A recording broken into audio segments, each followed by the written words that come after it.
Si yo te contara de un niño que está en tercero de kinder o en preescolar, como le dicen, ya no le dicen kinder, ahora le dicen preescolar, ¿verdad? Y él está en tercero de kinder y le encanta ir a la escuela. Si te contara de este niño que se levanta tempranito en la mañana, a las 6 de la mañana, 5:30, ya está despertando al papá y a la mamá, y mamá, párate, dame de desayunar, hazme mi desayuno, prepárame porque quiero que me lleves a la escuela. Y está entusiasmado todos los días del año, entusiasmado con ir al kinder, con ir al preescolar, y llega a la escuela y siempre anda contento y disfruta muchísimo estar ahí. Y cuando llega la maestra y pone ahí la lata de pintura y toma sus manos y las sumerge en la pintura viscosa verde esa, ¿no? Y siente cómo la pintura se le escurre por todos lados y agarra una hoja y pone como 35 impresiones de sus manitas y lo disfruta. Y después se agarra la ropa y le hace así todo. Pero a él no le importa, ¿verdad? Porque le encanta ir al kinder. ¿Qué pensarías de ese niño? Dirías, ¡wow! ¡Qué padre que un niño disfrute tanto su escuela! ¿No es cierto? Y si te dijera que este niño es sumamente inteligente, no nada más es sumamente inteligente, sino que además está perfectamente sano, pero que lleva 13 años en tercero de kinder o en preescolar. 13 años en preescolar. ¿Qué pensarías? Digo, sería obvio que hay algún problema, ¿no? Para que una persona esté 13 años en tercero de kinder o en preescolar, quiere decir que tiene que haber algún tipo de problema. Ahora, déjame decirte que lo mismo ocurre en la iglesia.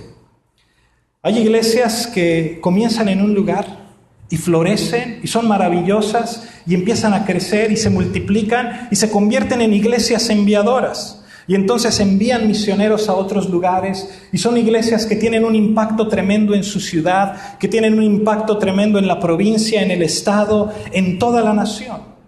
Pero también hay iglesias que se quedan estancadas y se quedan en su servicito de los domingos y oyen su sermoncito de los domingos y cada domingo es la misma gente y cada domingo están en la misma silla y se sientan en el mismo lugar y no comparten el evangelio con nadie ni se aventuran a expandir el reino de Dios. Y ahí están 5, 10, 15, 20 años en preescolar, alimentándose de la leche materna. Pero déjame decirte algo, no nada más ocurre en las iglesias, también pasa con los cristianos. Hay personas que conocen al Señor y sus vidas cambian de manera radical. Y no nada más de manera radical, sino de manera constante. Y conforme van caminando en este conocer a Dios, son personas que los ves y reflejan el amor del Padre y te gusta estar con ellos. Y como decíamos la semana pasada, es gente que tiene un ejemplo de fe, de amor, de esperanza, de constancia. Y dices tú, ¡wow!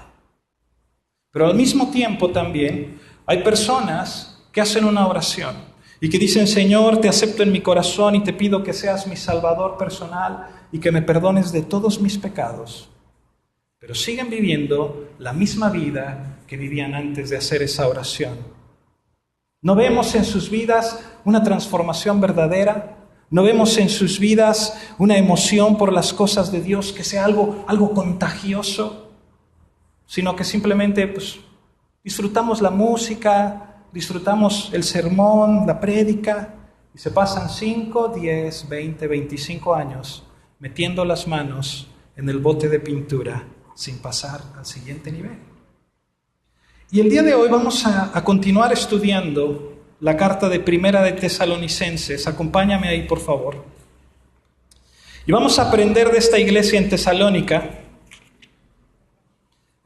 una iglesia que Dios ha transformado profundamente, pero no nada más la ha transformado, sino que esa transformación se nota. Y tiene un impacto en nuestras vidas, y tiene un impacto en las vidas de las personas a su alrededor, y tiene un impacto no nada más en su nación y en los estados vecinos a Tesalónica, sino que tiene un impacto en el reino de Dios.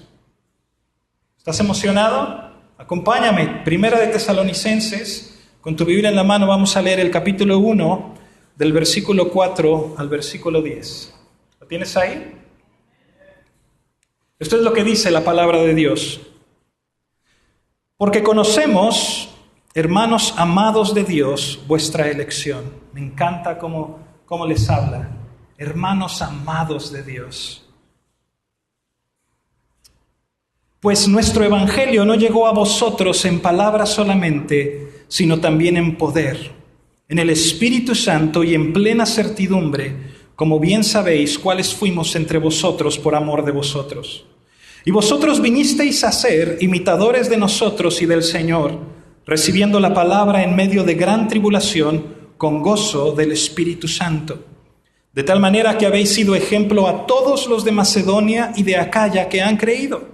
Porque partiendo de vosotros ha sido divulgada la palabra del Señor, no solo en Macedonia y Acaya, sino que también en todo lugar vuestra fe en Dios se ha extendido. De modo que nosotros no tenemos necesidad de hablar nada, porque ellos mismos cuentan de nosotros la manera en que nos recibisteis y cómo os convertisteis de los ídolos a Dios para servir al Dios vivo y verdadero y esperar de los cielos a su Hijo, al cual resucitó de los muertos, a Jesús, quien nos libra de la ira venidera. Hasta aquí vamos a leer la palabra de Dios. Padre, te damos gracias esta mañana por tu palabra. Te damos gracias, Señor, porque sabemos que en la muerte, en la resurrección, en la ascensión de Cristo tenemos esperanza de su regreso. Tenemos esperanza, Señor, de que un día estaremos en tu presencia por toda la eternidad, de que somos hechos libres de culpa. Cuando venimos a ti, nos arrepentimos de nuestro pecado. Tú nos transformas, Señor. Tú nos das una nueva vida y te damos gracias por ello. Te pedimos, Dios, que tu Espíritu Santo nos guíe a toda verdad esta mañana. En el nombre de Jesús. Amén. Miren, esta carta, Pablo, Silvano, Timoteo le están escribiendo una carta a esta iglesia y básicamente la semana pasada te decía que comienzan agradeciéndole a Dios porque ven en esta iglesia un ejemplo de fe, un ejemplo de amor, un ejemplo de constancia en Cristo.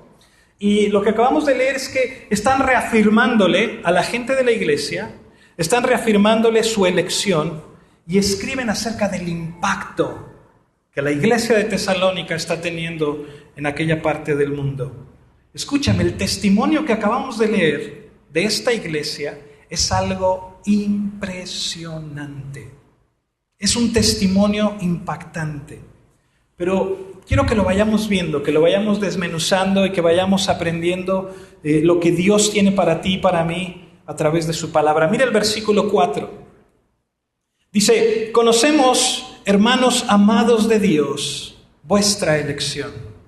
Y aquí me quiero detener un momentito porque el asunto de la elección es un tema muy importante.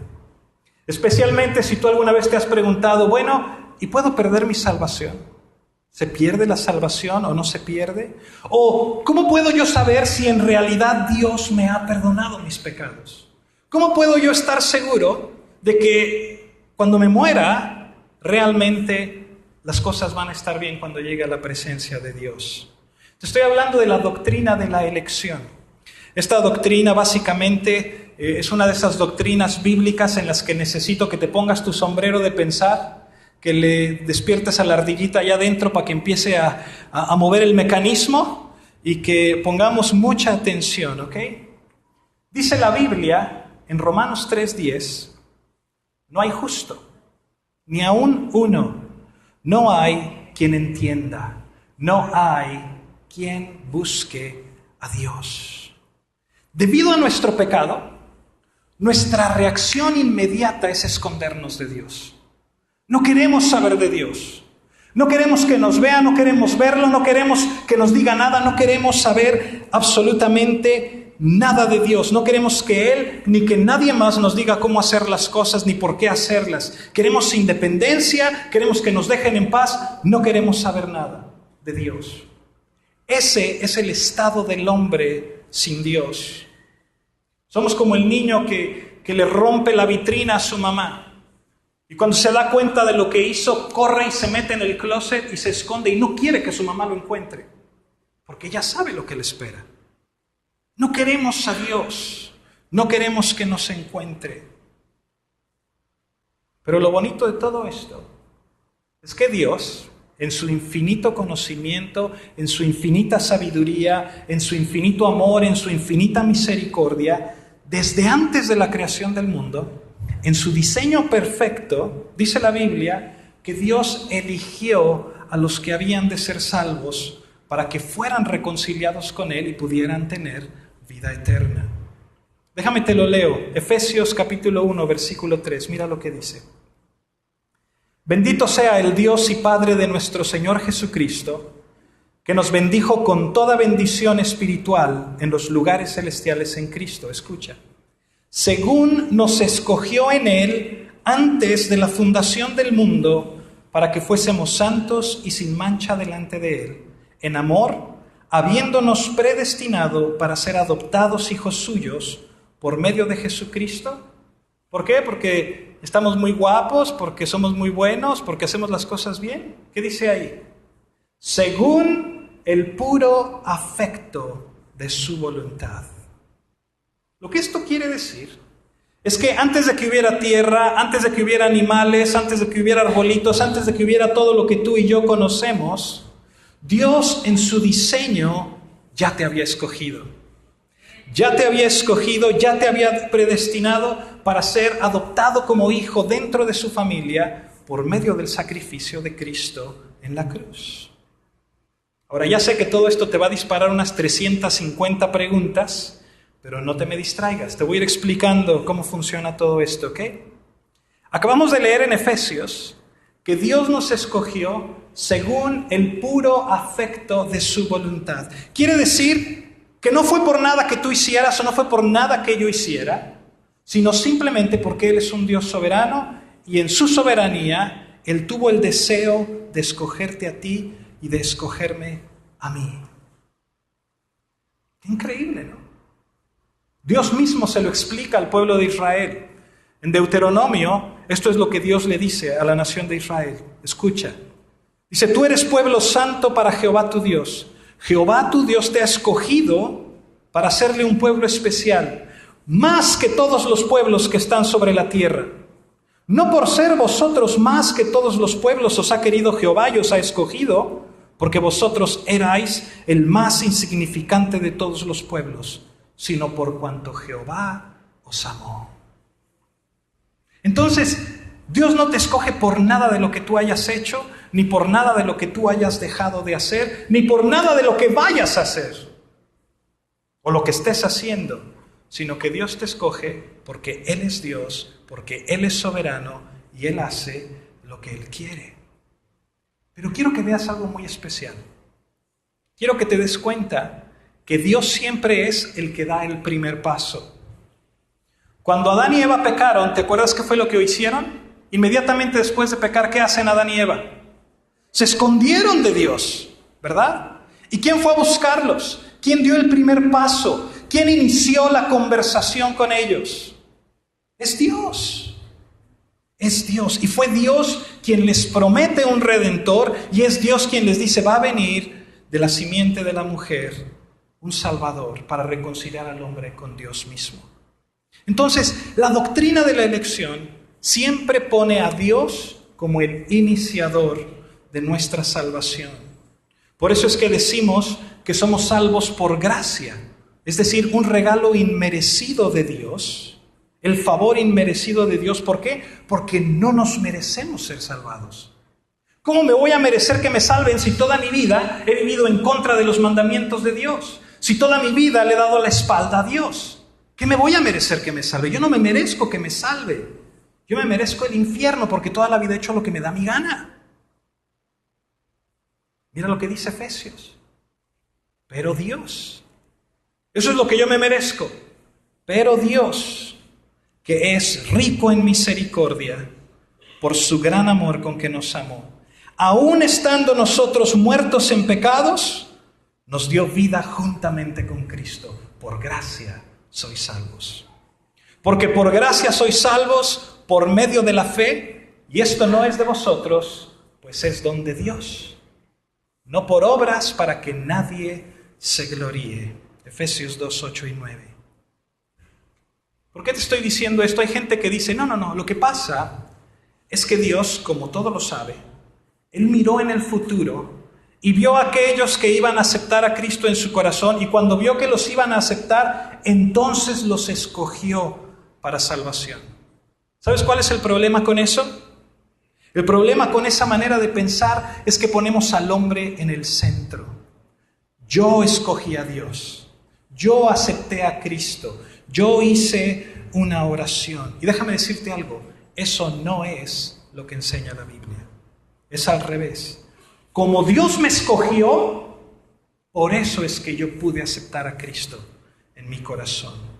Es bien importante entender esto, hermanos. ¿Sabes por qué? Porque si no lo entendemos, nos volvemos unos santurrones, unos soberbios y unos arrogantes de lo peor. Yo tengo a Cristo en mi corazón. Yo no soy como mi comadre fulanita que le he estado diciendo y no quiere aceptar a Cristo, pero yo sí. Yo acepté a Cristo. Yo soy más inteligente. Yo tengo la salvación. ¿Te das cuenta?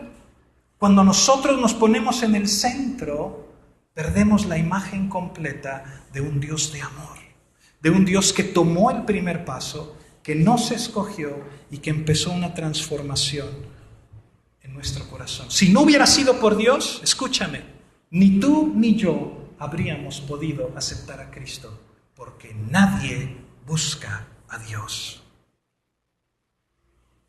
Mira lo que dice Romanos 9. ¿Te acuerdas de Isaac, el hijo de Abraham? Que se casó con Rebeca y tuvo 2 gemelos, Esaú y Jacob.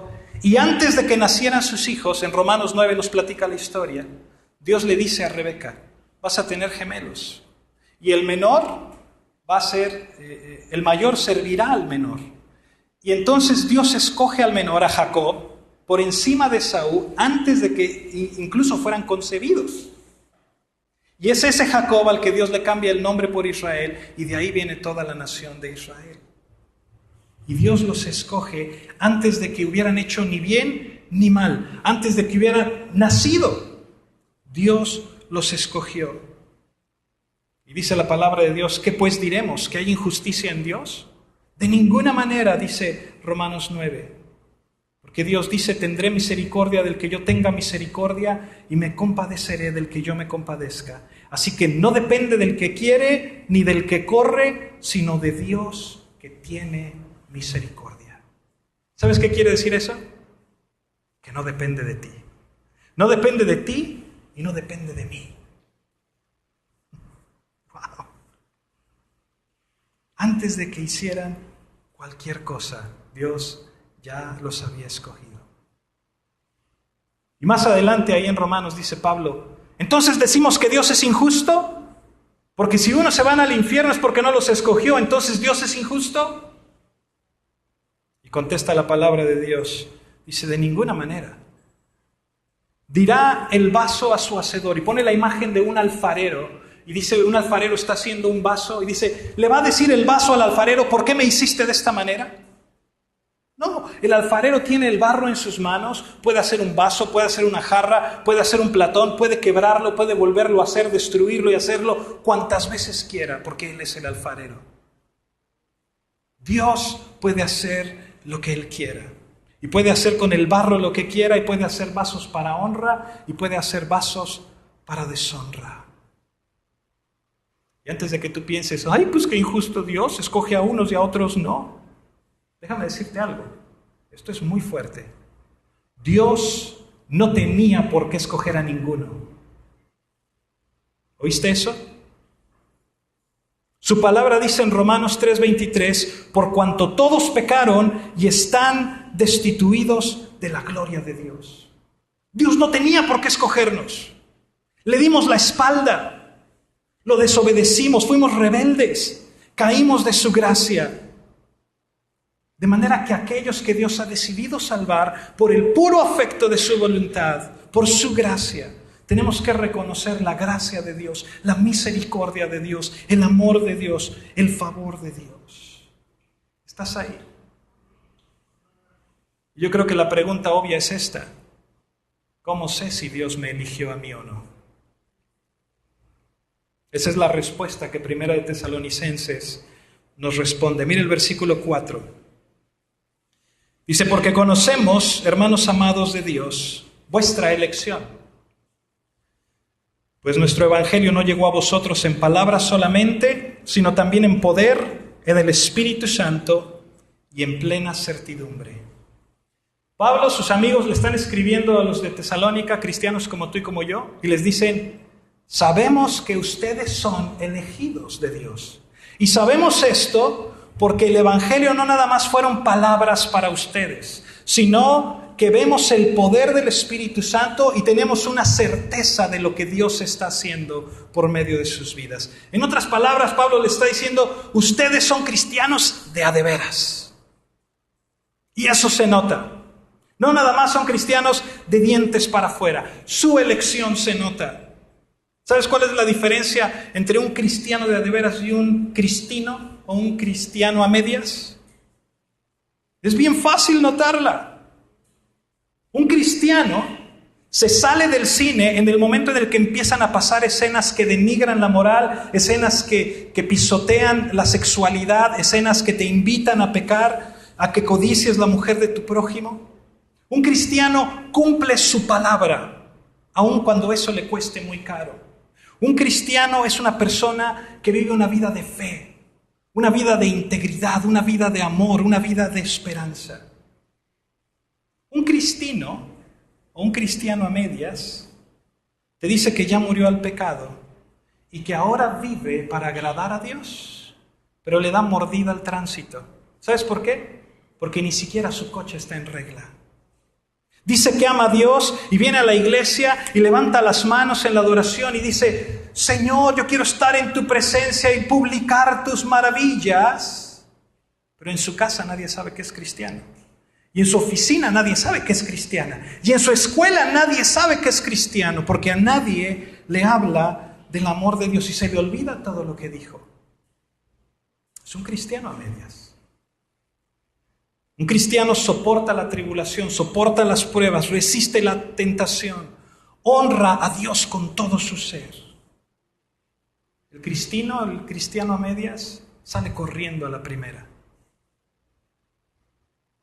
Por eso dice Pablo en el versículo 6, vosotros vinisteis a ser imitadores de nosotros y del Señor, recibiendo la palabra en medio de gran tribulación, con gozo del Espíritu Santo.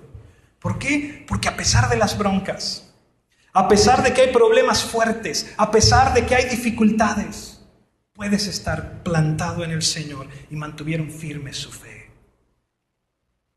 Imagínate ahorita lo que estamos viviendo en La Paz. Imagínate que un día dijeran, vamos a matar a los cristianos. Si tú dices que eres cristiano, te vamos a buscar y te vamos a matar. ¿Cuántos de nosotros seguiríamos siendo cristianos? ¿O cuántos seríamos de los que dirían, Señor, tú sabes que yo creo en ti con mi corazón desde adentro, pero por fuera no voy a decir nada, pero tú y yo sabemos, Señor? ¿Me explico?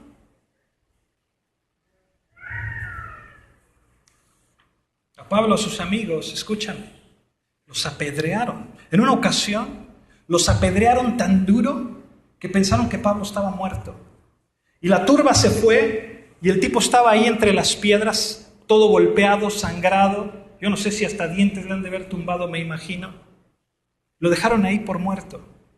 Ya cuando toda la gente se había ido, fueron y lo rescataron sus amigos. Otro día los agarraron en la plaza pública, los golpearon con varas, les dieron 39 latigazos, los metieron a una prisión. Otro día en la noche los tuvieron que descolgar en una canasta de mimbre. Imagínate someter a un hombre a una canasta de mimbre y descolgarlo de una muralla de no sé cuántos metros de altura, con riesgo de caerte y de romperte ahí la cabeza. Estamos hablando de cosas muy reales, estamos hablando de cosas de vida o muerte. Y luego vienen y me vienes con que pediste una factura en el restaurante el 10 de mayo para meterlo a los gastos del negocio. Como si eso tuviera que ver con tu negocio. O que te andas transando a no sé quién. Ay, pastor, pues es que la cosa está muy difícil en estos días. Uno tiene que buscarle. Hermano, escúchame.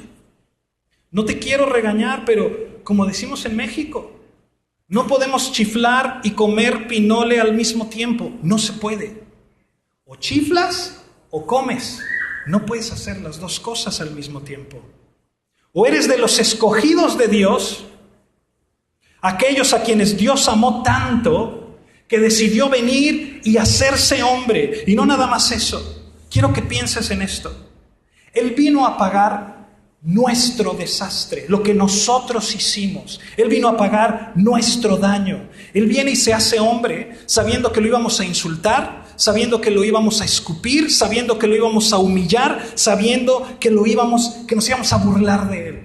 Si eres el Rey de Reyes, pues no traes corona, ahí te va esta corona de espinas. Imagínate a nuestro Dios.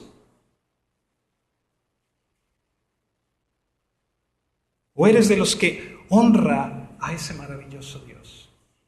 O eres de los que se burlan de Él y pisotean su nombre, o eres de los que le honran y de los que le entregan su vida y de los que no se unen a los burladores y de los que no le escupen en la cara a Jesús. No puede ser de los dos. No se puede.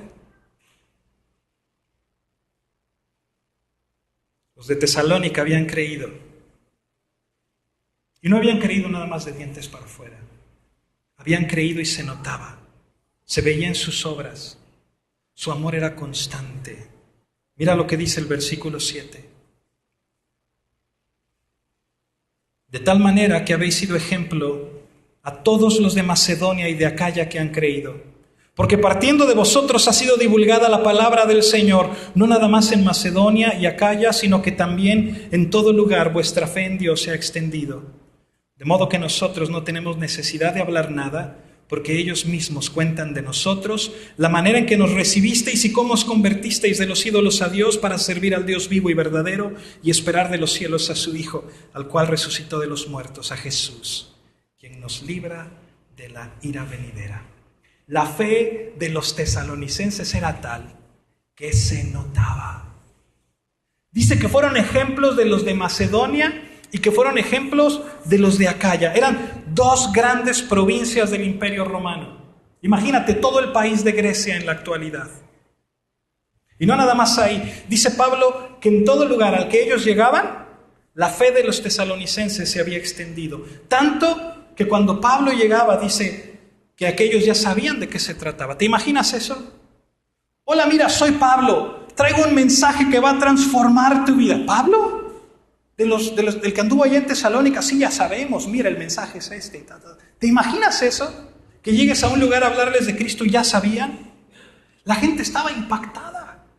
Estaban maravillados del cambio que vieron en esa gente. Era un cambio tremendo. Decían que ellos eran ejemplo porque habían dejado a sus ídolos, que eran ejemplo por cómo vivían todas las demás áreas de su fe. Habían decidido servir a Dios, al Dios verdadero, con todo su corazón. Eso es lo que decían de los de Macedonia. ¿Qué dice la gente de ti? Cuando eres un cristiano de a de veras, déjame decirte algo. Las cosas comienzan a pasar. La gente lo nota. Tus amigos se dan cuenta que ya no te estacionas en el lugar en rojo nomás porque te queda más cerca. Tus amigos se dan cuenta que ya no estás buscando el lugar más cerquita del City Club con tal de no caminar más. Tus amigos se dan cuenta que le cedes el paso en la calle a la gente. Tus amigos se dan cuenta que ya no andas haciendo maromas fiscales. Tus amigos se dan cuenta que de repente estás jugando con ellos algo y pierdes y ya no te enojas. Y puedes perder o puedes ganar, pero disfrutas de la compañía de ellos. Y puedes disfrutar de toda esa amistad y todo lo que la gente hace. Y tus amigos se dan cuenta que de repente dejaste de rebasar a todos por el acotamiento y te les metes de repente y volteas. Dormidos. Tus amigos se dan cuenta y la gente te ve y dice, ¡wow! ¿Qué le pasó? ¿Por qué ya no le molesta perder? ¿Por qué ya no se pone como energúmeno? ¿Por qué de pronto le cede el paso a la gente? ¿Por qué se volvió tan amable cuando está haciendo cola en el súper? ¿Por qué decide pasar tiempo con su esposa y con sus hijos? ¿Por qué es tan linda con su marido? ¿Por qué llega al trabajo 10 minutos antes? ¿Está loco? ¿Qué le pasa? ¿Por qué se va 10 minutos después y no 20 antes como todos nosotros? ¿Por qué se ofrece a darme un ride hasta Camino Real cuando sé que vive aquí en el centro? ¿Me explico? ¿Por qué? ¿Por qué? ¿Por qué? Y la gente se pregunta y entonces reconocen que no son nada más palabras, que es el poder del Espíritu Santo en tu vida, que eres una persona diferente y las cosas cambian. Hace un momento te dije que la doctrina de la elección nos da certidumbre.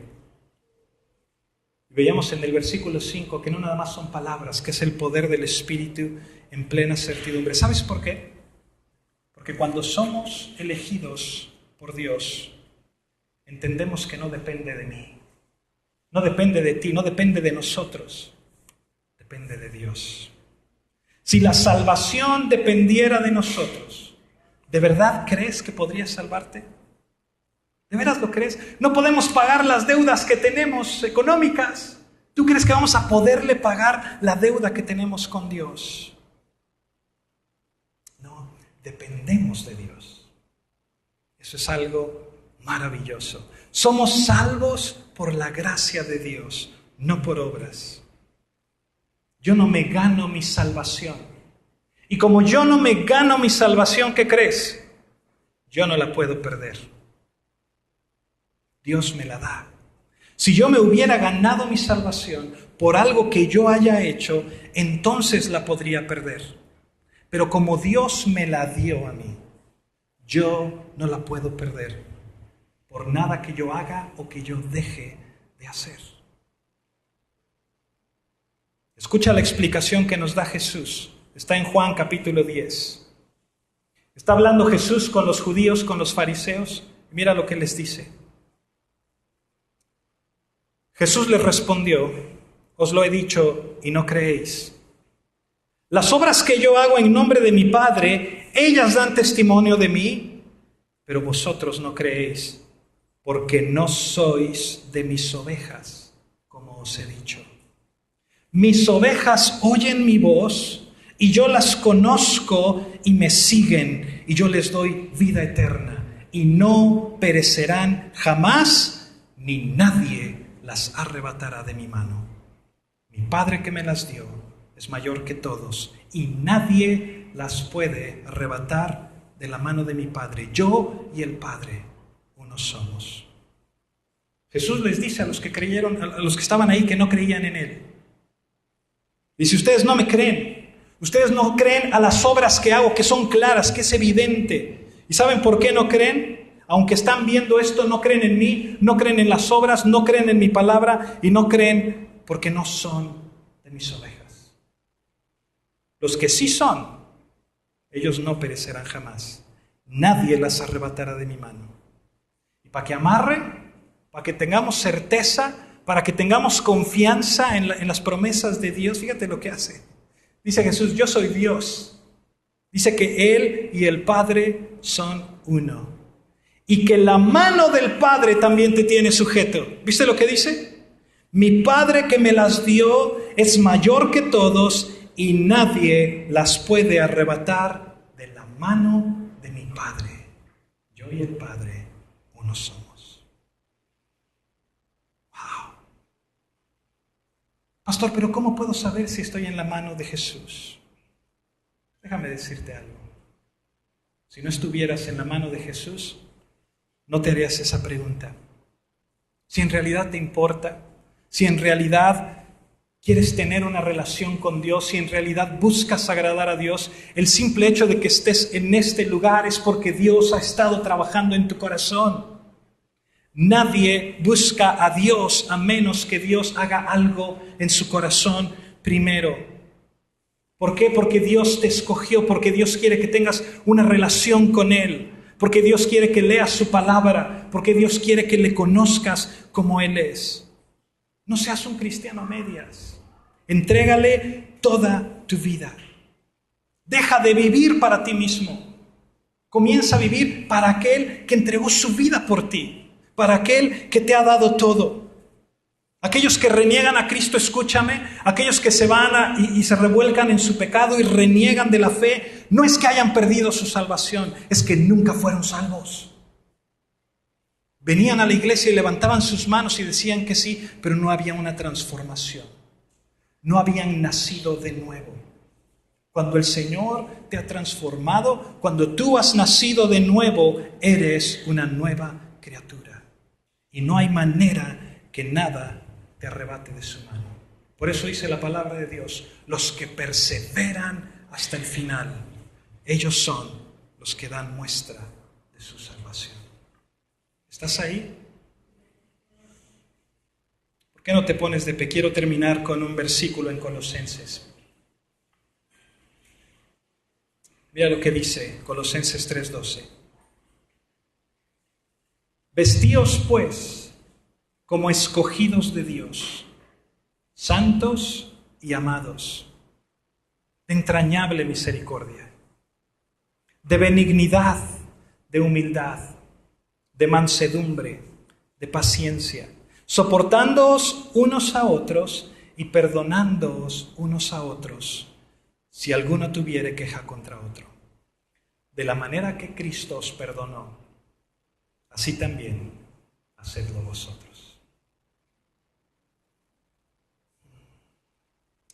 Padre Celestial, qué maravillosa es tu palabra. Señor, qué delicia tan grande